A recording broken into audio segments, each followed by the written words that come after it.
నమస్తే. So, anyway this is Ravi Prakash అండి. CEO from BLR builders. So, ఇప్పుడు నేను ఓవరాల్‌గా హైదరాబాద్ రియల్ ఎస్టేట్ ట్రెండ్స్ ఎలా ఉన్నాయి? హైదరాబాద్ రియల్ ఎస్టేట్‌లో ఇన్వెస్ట్ చేయొచ్చా? చేస్తే ఎక్కడ చేయాలి? ఎలా చేయాలి? అనేది మీకు ఒక అవుట్‌లైన్ ఇవ్వటానికి ప్రయత్నం చేస్తాను. ఇక్కడ అందరూ గమనించాల్సిన ఫ్యాక్టర్ ఒకటుందండి. గవర్నమెంట్స్ చేంజ్ అయిన తర్వాత ఆ సీఎం వస్తే డెవలప్‌మెంట్ ఆగిపోతది, రియల్ ఎస్టేట్ ఆగిపోతది అని ఇలాంటి ప్రచారం ఒకటి జరిగింది. అలాగే ఈ గవర్నమెంట్ తీసుకొచ్చిన హైడ్రా లాంటి సిస్టమ్స్ కొంత రియల్ ఎస్టేట్ ఇండస్ట్రీని డ్యామేజ్ చేసిన మాట వాస్తవం. అలాగే లాస్ట్ 1½ ఇయర్ నుంచి అన్‌సోల్డ్ ఇన్వెంటరీ చాలా పెరుగుతూ వచ్చింది. ఇది వాస్తవం. అందరూ యాక్సెప్ట్ చేయాలి. అయితే ఇక్కడొక ఫ్యాక్టర్ నేను చెప్పదలుచుకున్నానండి. హైదరాబాద్ రియల్ ఎస్టేట్ అనేది లేదంటే హైదరాబాద్ సిటీ డెవలప్మెంట్ అనేది ఆటో పైలట్ మోడ్‌లో ఉంది. ఎవరు సీఎంగా ఉన్నా, ఏ పార్టీ అధికారంలో ఉన్నా హైదరాబాద్‌కొచ్చే ఇన్వెస్ట్‌మెంట్స్ ఆగే పరిస్థితే లేదు. దానికి రీజన్ ఏంటంటే ఇక్కడున్న world class infrastructure, state of the art connectivity. మీకు తెలుసా హైదరాబాద్ చుట్టూ ఆల్మోస్ట్ ఒక 10 హైవేస్ పాస్ అవుతున్నాయి. సిటీలో నుంచి పాస్ అవుతున్నాయి. అలాగే సిటీకి అటాచ్డ్‌గా పాస్ అవుతున్నాయి. ఇంత నెట్వర్క్, ఇంత కనెక్టివిటీ చాలా ఫ్యూ సిటీస్‌కి మాత్రమే ఉంటది. ఇది అర్థం చేసుకోండి. అలాగే ఇన్నర్ రింగ్ రోడ్ ఉంది మనకి. ఔటర్ రింగ్ రోడ్ ఉంది. రీజనల్ రింగ్ రోడ్ ఉంది. అలాగే వరల్డ్ క్లాస్ మెట్రో నెట్వర్క్ ఉంది. అది సెకండ్ ఫేజ్. అంటే ఇంకొక 100 కిలోమీటర్స్ మన మెట్రో ఎక్స్‌పాండ్ అవ్వబోతుంది. రేడియల్ రోడ్స్, కొన్ని radial roads already ready for use and కొన్ని రేడియల్ రోడ్స్ డెవలప్ చేయబోతున్నారు. రీసెంట్‌గా డెవలప్ చేస్తున్న రోడ్ రావిరియాల్ నుంచి 4th సిటీ వరకు 300 ఫీట్ రేడియల్ రోడ్ డెవలప్ చేస్తున్నారు. రేడియల్ రోడ్ నెంబర్ 7 గురించి మీ అందరికీ తెలిసిందే. అలాగే ఇప్పుడు మొయినాబాద్ దగ్గర towards Shankarpally, towards Patancheru, towards Sangareddy కొన్ని రేడియల్ రోడ్స్ వర్క్ స్టార్ట్ అయినాయి. సో, ఒక వెబ్ ఆఫ్ రోడ్స్ హైదరాబాద్ సిటీకి. ఇలాంటి రోడ్ నెట్వర్క్ చాలా ఫ్యూ సిటీస్‌కి ఉంటదండి. ఉండదు అని నేను అనట్లేదు. కానీ ఇండియాలో అయితే చాలా ఫ్యూ సిటీస్‌కి ఇలాంటి రోడ్ నెట్వర్క్ ఉంది. అలాగే డైవర్సిఫికేషన్ ఆఫ్ ఇన్వెస్ట్‌మెంట్ చూడండి హైదరాబాద్‌లో. ఒక పక్క ఐటీ సెక్టార్, ఒక పక్క మ్యానుఫ్యాక్చరింగ్, ఒక పక్క ఏరోస్పేస్, ఒక పక్క హార్డ్వేర్, ఇలా చెప్పుకుంటూ పోతే ఇట్స్ ఎ బిగ్ లిస్ట్ అండి. దీనివల్ల ఏమవుతుంది? ఎంప్లాయ్‌మెంట్ ఆపర్చునిటీస్ పెరుగుతున్నాయి. మీకు తెలుసా?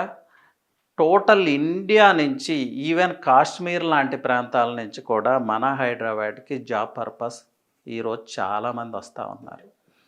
ఇక్కడికి వస్తున్నారు, వాళ్ళు ఇక్కడ జాబ్స్ చేసుకుంటున్నారు, ఇక్కడే సెటిల్ అయిపోతున్నారు. మన రెసిడెన్షియల్ సెక్టార్‌లో తీసుకుంటే 50% ఆఫ్ ద ఇన్వెంటరీ ఎవరు పర్చేజ్ చేస్తున్నారు అనుకుంటున్నారు? మన తెలుగు పీపుల్ కాదండి. బయట స్టేట్స్ నుంచి వచ్చిన పీపుల్.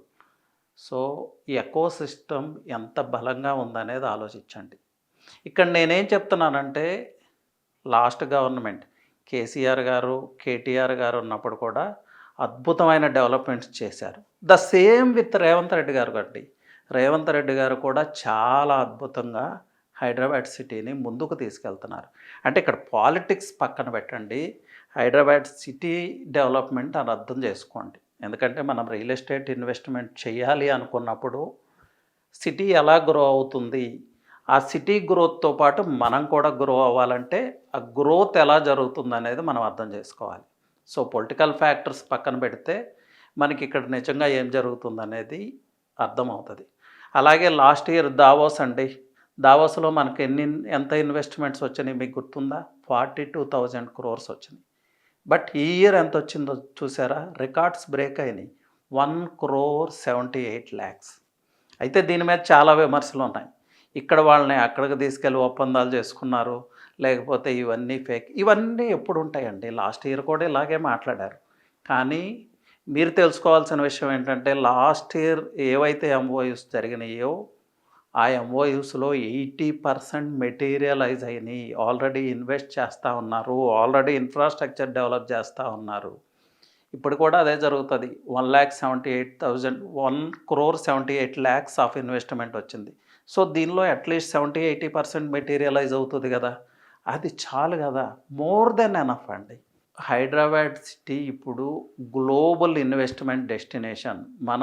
మన ఇండియాలో ఉన్న సిటీస్‌తో పోటీ పడట్లేదు. ఇది గుర్తుపెట్టుకోండి. వరల్డ్ వైడ్‌గా ఉన్న సిటీస్‌తో పోటీ పడుతున్నాము. దేనిలో? ఇన్వెస్ట్‌మెంట్స్‌ని అట్రాక్ట్ చేయటంలో.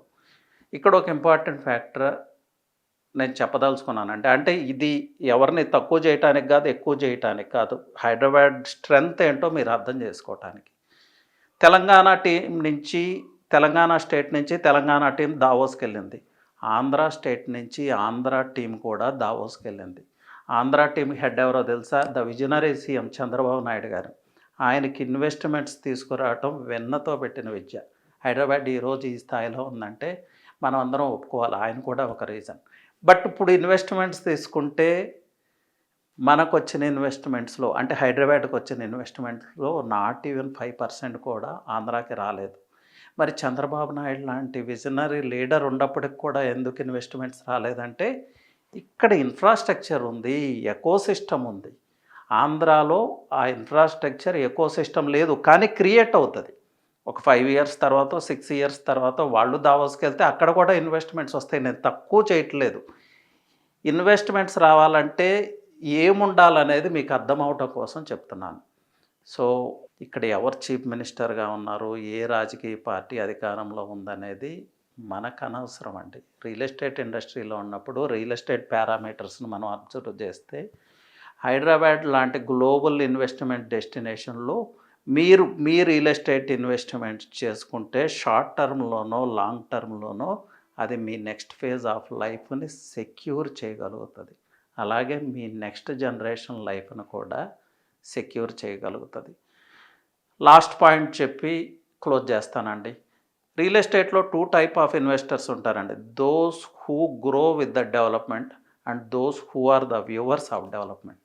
ఏంటంటే కొంతమందిని డెవలప్మెంట్ అబ్జర్వ్ చేస్తూ డెవలప్మెంట్ ఎక్కడొస్తుందో గమనిస్తూ రియల్ ఎస్టేట్ ఇన్వెస్ట్మెంట్ చేసుకుంటారు.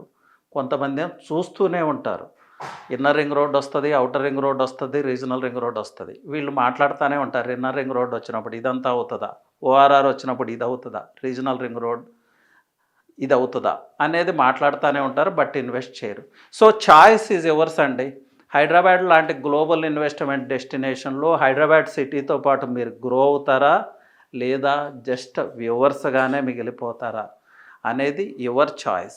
సో హైదరాబాద్ రియల్ ఎస్టేట్లో ఏ హైవేలో ఇన్వెస్ట్ చేస్తే బాగుంటుంది, వచ్చే 1-2 ఇయర్స్లో మీ ఇన్వెస్ట్మెంట్ త్వరగా పెరిగే అవకాశాలు, లేదంటే మీ డ్రీమ్ ప్రాపర్టీని కన్స్ట్రక్ట్ చేసుకునే అవకాశాలు ఏ ప్రాంతంలో ఉన్నాయో తెలుసుకోవాలంటే యూ కెన్ రీచ్ అవుట్ అండి. నేను I'm ready to serve you. My team is there to serve you. Anyway నా నెంబర్ వచ్చి 9133728888 అండి. నమస్తే.